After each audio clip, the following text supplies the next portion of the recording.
Suspense.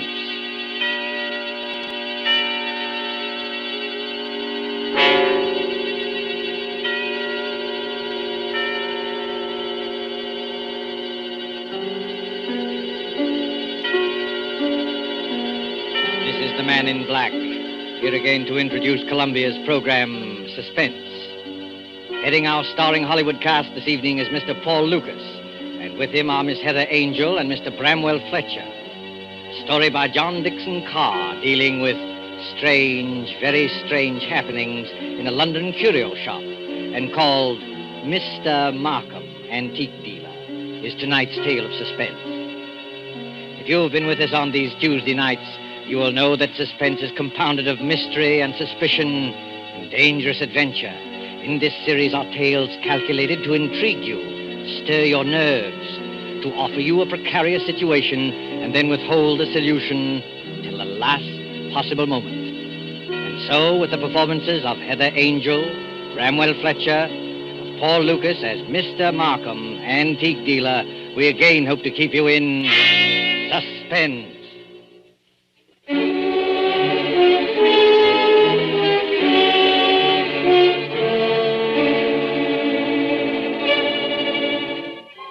This is the story of a man who commits murder and gets away with it.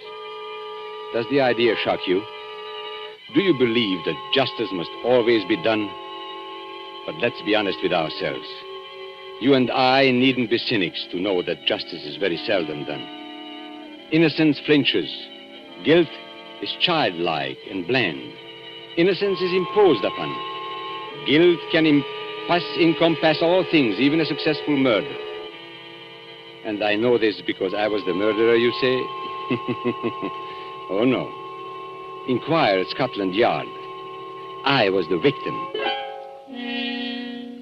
In Bond Street, not far from Piccadilly, there used to be an establishment, which in a less fashionable part of town would have been called a shop.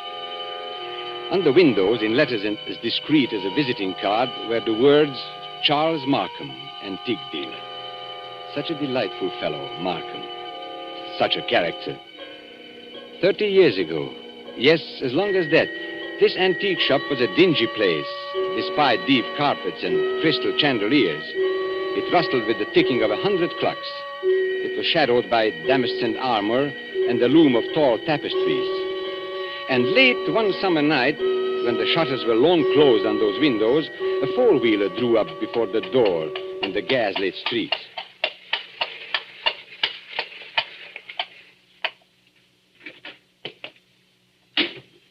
That's all, cabby. You needn't wait. Very good, miss. Good night. Good night.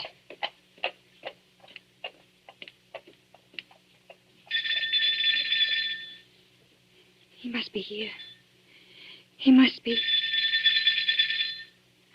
I won't go back to that place. I'll kill myself first. Oh, look here, old man. You needn't be... Oh, I beg your pardon. And I beg yours. I'm not the person you were expecting, am I? No, madam. As a matter of fact, I was expecting a police officer. A police officer? Oh, merely an old friend who often drops in for a talk and a drink. You are Mr. Markham, aren't you? Yes, my name is Markham. Can I be of any service to you? I want to come in. I want to buy a present for somebody. Now, really, madam, this is hardly the time. Yes, I know it's late, but... It's nearly 1 o'clock, madam. Surely tomorrow morning will be... That'll be too late.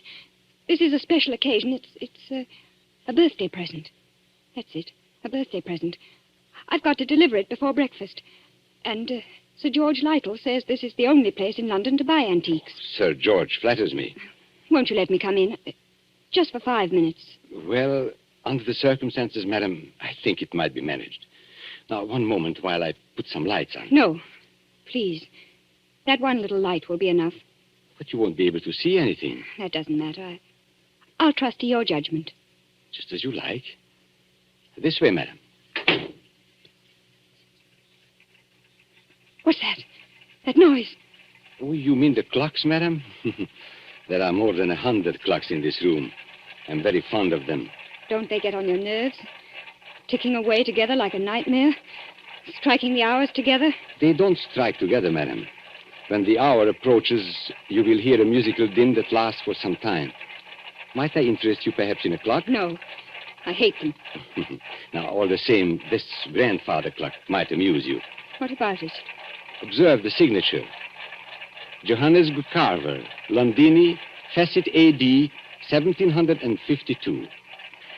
You could see better, madam, if you raised that veil. I'll keep my veil down, thanks. Just as you please. But look at the clock. I open the glass face like this. Then I push the second hand forward like this, and... 1 o'clock and all's well. 1 o'clock and all's well. What was that voice? Only the clock, madam, nothing more. The clock spoke. Clever, isn't it? A device of old John Carver, anticipating Mr. Edison's gramophone by more than 100 years. Oh, but you don't like clocks. No, May I ask whether the present is for a lady or a gentleman? it's for a man. Oh, has he some knowledge of antiques? Yeah, I mean, Furniture, perhaps. Porcelain, bronzes, tapestries, weapons. he might be very much interested in weapons. Then Yes. I imagine his name is Mr. Ronald Gilbert. Now, will you tell me, Miss Ray, why you really came here tonight? So you know who I am. Naturally. You are Miss Judith Ray. And why did you come here? I wanted to see what sort of a man you actually were. Oh, and have you found out? No, but I won't go back to prison. I won't. As you will. But since it's to be a business conference, Miss Ray, and I imagine it is, Yes. well, then suppose we go into my office, here at the back of the shop. Will you precede me? Thank you. Oh, you must excuse the dust covers I've put on the chairs here. I'm leaving for a holiday tomorrow, and the shop will be closed. When I return next week, Miss Ray, I shall expect the amount requested. In cash, of course. But I can't raise 2,000 pounds. You ought to know that. Well, your fiancé could raise the money, I imagine. Ron? Do you think I'd have Ron know where I've been? Or what I've been? It's better than having his father learn it, surely. Now, sit down, Miss Ray. I'd rather stand, thank you. Now, that's a very foolish gesture, but the ladies will do it. They think it gives them dignity and shows the disdain of the poor blackmailer. You see, I make no bones about it. I am a blackmailer. You seem rather proud of yourself. Why not? I am the one person in England, perhaps in the world, who has made it a large-scale business. Congratulations. And what is all life but blackmail? The child says, if you don't give me that, I'll scream. The grown woman says, if you go on behaving like this, I will leave you. Your sex, Miss Ray, are blackmailers from the cradle.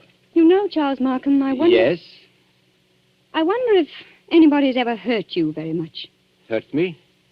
What do you mean? When you talk about the world and people in general, your face goes white under the eyes. You pick up that letter opener from the desk. Not a letter opener, please, Miss Ray. A Medici dagger. 16th century work. It isn't the money that really interests you. I don't understand. You hate the world. You just want to torture people, as you think you've been tortured. Isn't that so? This is a very sharp dagger, Miss Ray. If I throw it down on the desk, it sticks. Like that. Isn't it so, Charles Markham? My motives, Miss Ray, aren't in question. I wonder. Whereas your motives are. Now, let me see. 10 years ago, in 1903, a certain girl called Letty Wilson, your real name, I believe, fell in love with a rather contemptible underworld character named Arthur Aker. Please. No humiliation was too great for her.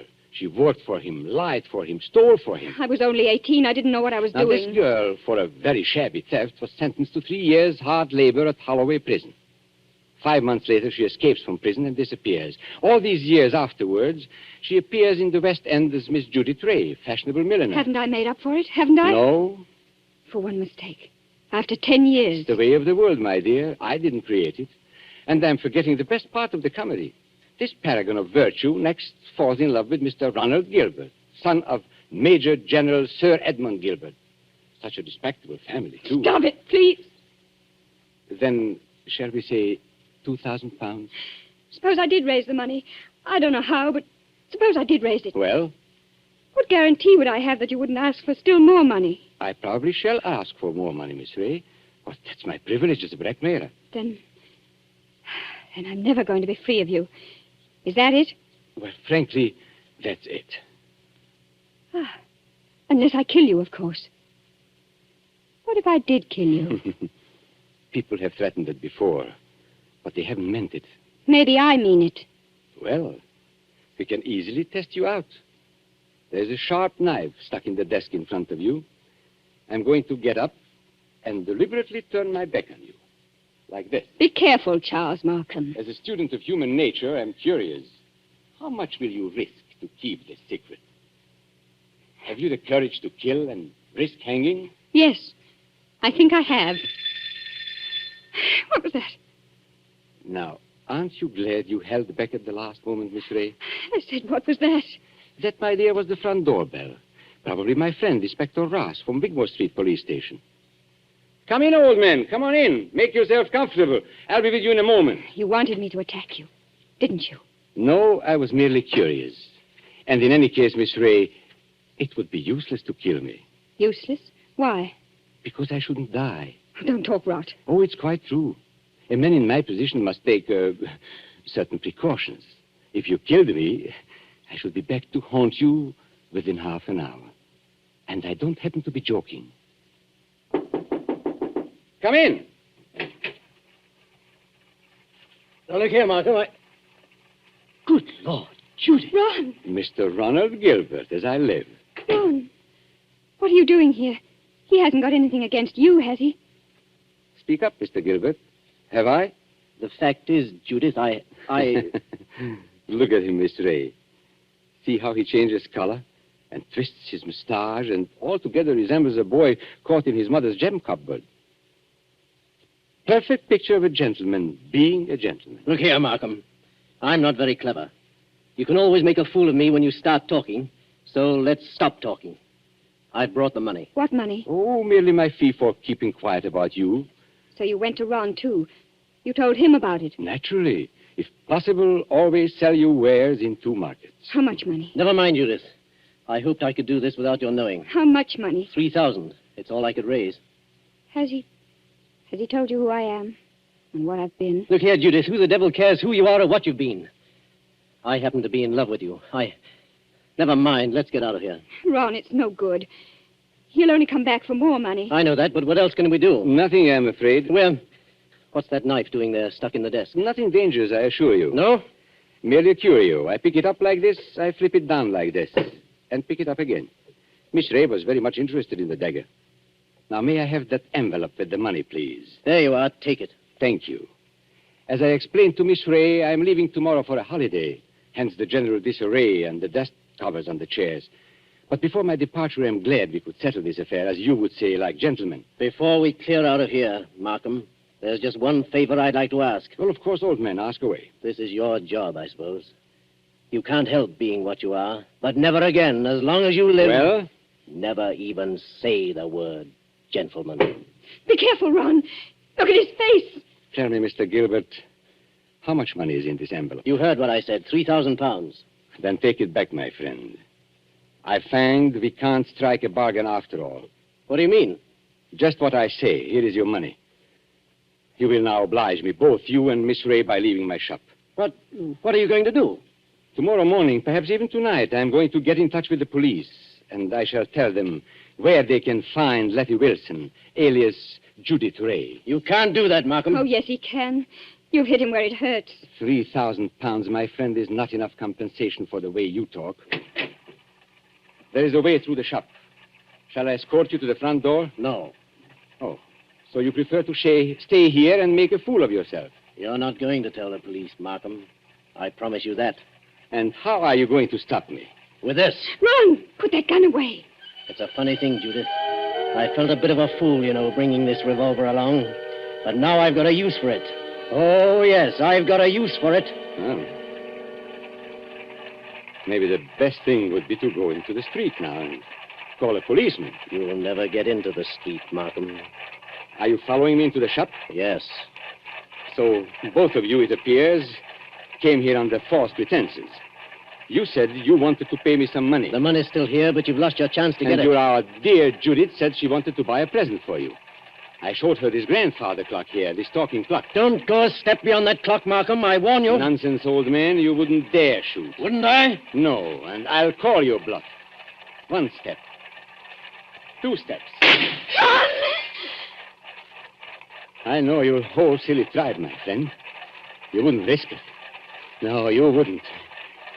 What's happening to me? Don't try and grab out of the clock, Markham. It won't save you. You wouldn't risk your life. You wouldn't risk your family position. You wouldn't. 1:15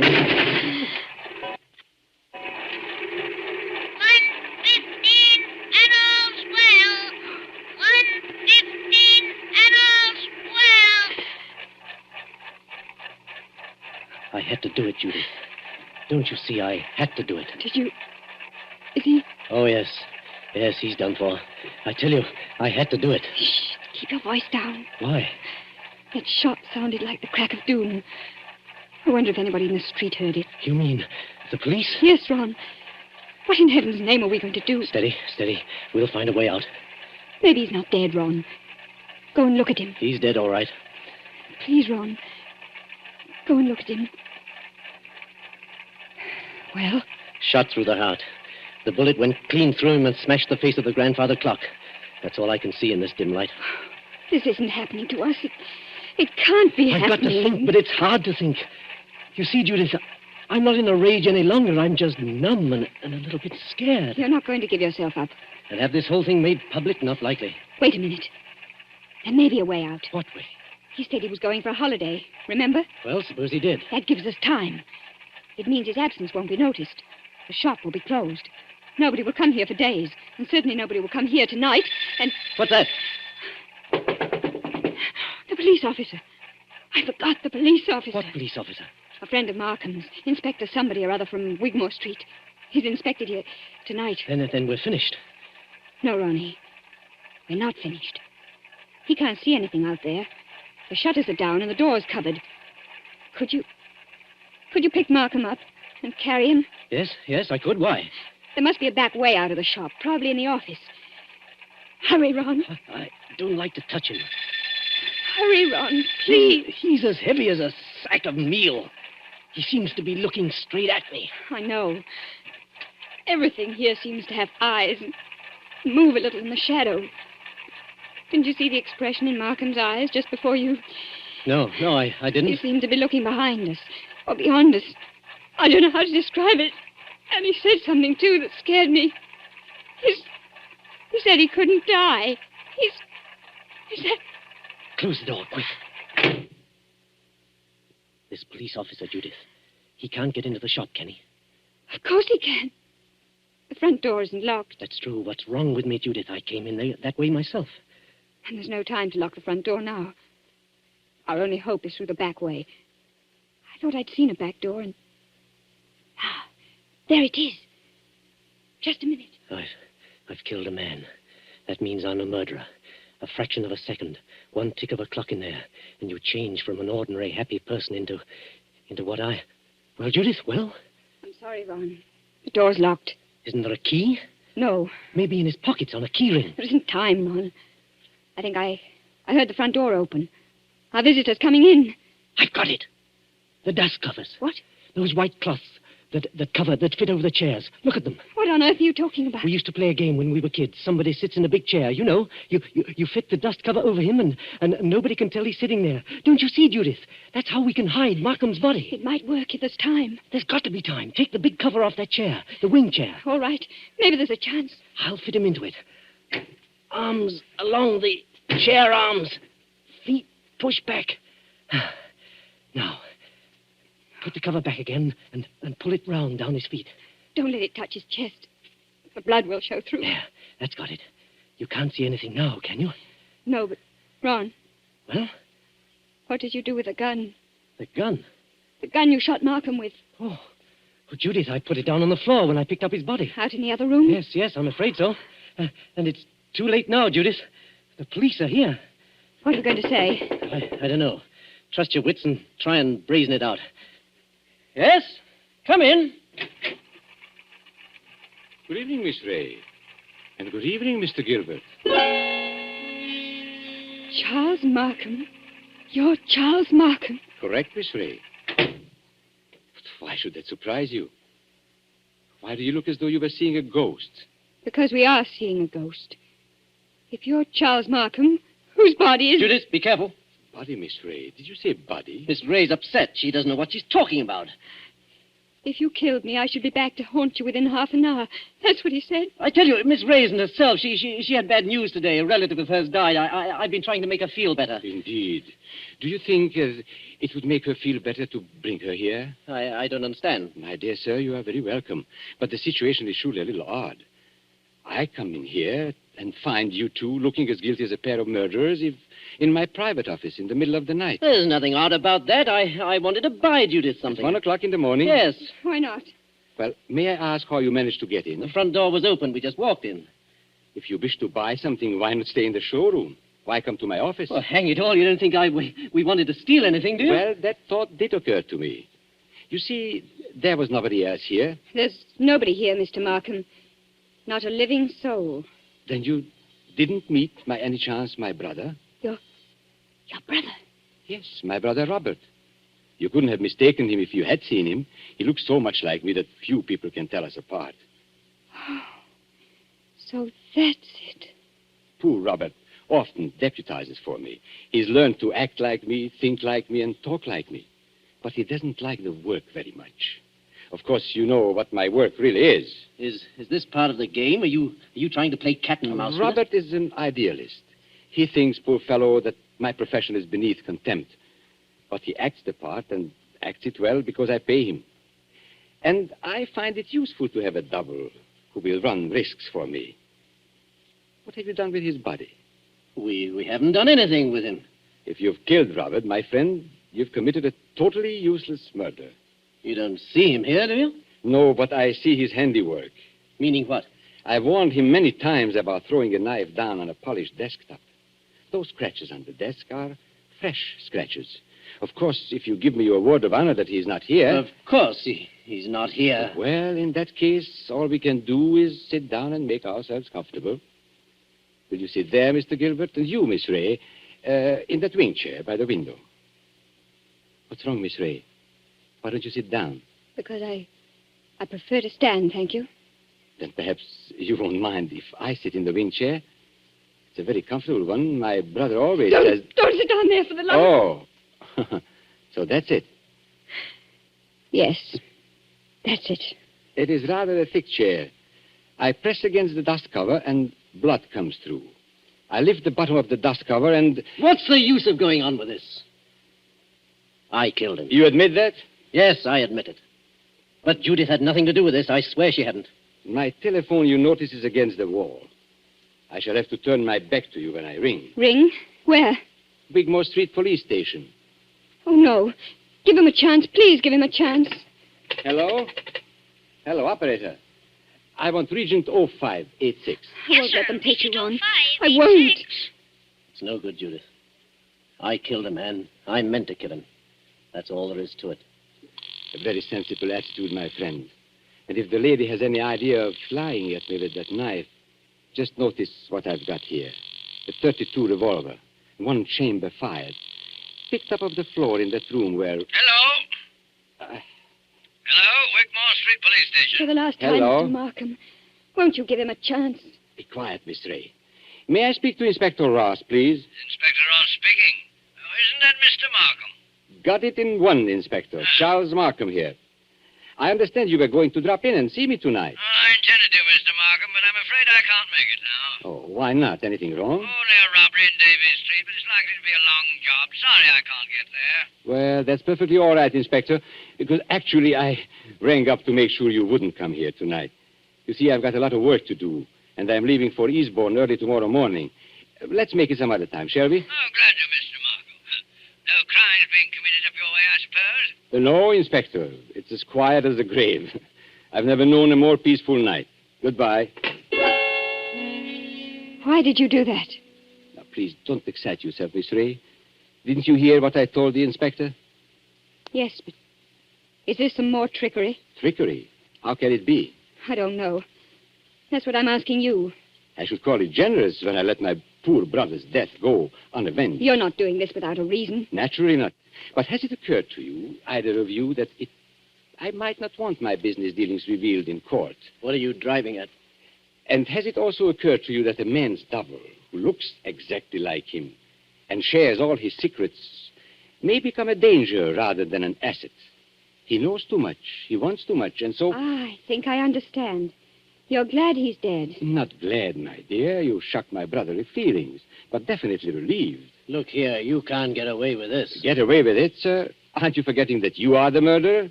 Then what are you going to do? Now, it is very simple. We three, in an unholy partnership, will dispose of Robert's body.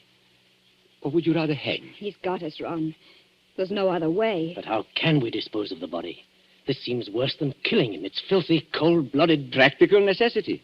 And as for disposing of the body, nothing is easier. We shall simply gather and...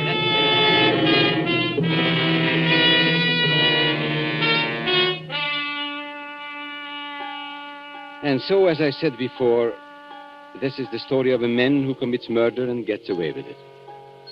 Now, Ronald Gilbert looks back across the years and is still firmly convinced of his own guilt. But, of course, Gilbert never shot anybody. I was the man who committed the murder. Don't you remember? The bullet that killed my brother is supposed to have passed through his body and smashed the face of the grandfather clock. But that's an impossibility. The face of a grandfather clock is much higher than the heart of a man. You see, 2 shots were fired at the very same instant. Gilbert missed and smashed the clock face. I fired from the door of the office and did not miss. That was why my brother looked past those 2. I went out by the back door, locked it, and reappeared at the front afterwards. It was not Robert Markham who died. I am Robert Markham. It was Charles who died that night. And I killed him to stop forever the wholesale blackmail that was poisoning the lives and blasting the hearts of 1,000 half-crazed people. His records I destroyed, his correspondence I burned. He is dead and gone. I have assumed his name and identity ever since. I committed a murder. And yet, if you sat on a jury, dare you say that you would condemn me? Come now. Would you?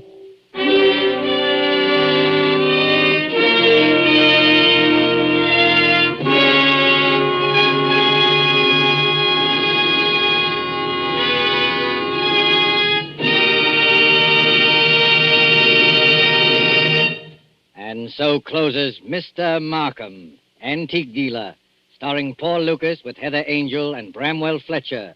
Tonight's tale of Suspense. This is your narrator, the man in black, who conveys to you Columbia's invitation to spend this half hour in suspense with us again next Tuesday, when we will have the pleasure of bringing you Mr. Charles Lawton and Miss Elsa Lanchester, who will star in one of the most famous and suspenseful of Agatha Christie's thrillers, The ABC Murders.